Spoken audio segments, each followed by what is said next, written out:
Arya Saloka banjir cibiran saat bertemu Putri N dan anak. Aktor Arya Saloka banjir cibiran setelah fotonya bertemu dengan Putri N dan anak mereka beredar. Belakangan, rumah tangga Arya Saloka dengan Putri N memang sempat dikabarkan retak. Namun di tengah isu tersebut, mereka sempat terpergok merayakan ulang tahun anak mereka, Ibrahim. Bahkan foto kebersamaan itu juga sempat membuat heboh jagat maya.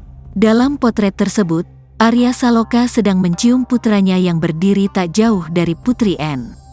Pemain sinetron Ikatan Cinta ini menyebut bahwa ia hanya datang sebentar ke acara perayaan ulang tahun sang anak. Kemarin Ibrahim ulang tahunnya tuh udah lama dia. Kemarin tuh cuma ngadain acara di rumah, saya datang pagi hari sampai siang lah, ujar Arya Saloka saat siaran langsung di Instagram, dikutip Minggu, tanggal 8 Oktober tahun 2023. Saya datang, foto, terus pergi kerja lagi, tandasnya. Kendati begitu, Arya Saloka justru mendapatkan banyak hujatan.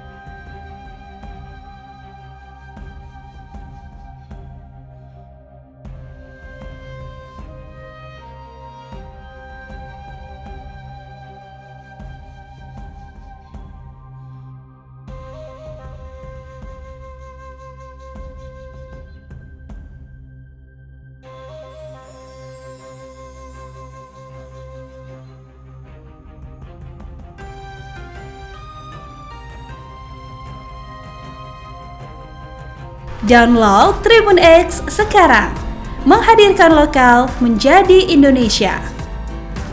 Download Tribun X sekarang, menghadirkan lokal menjadi Indonesia.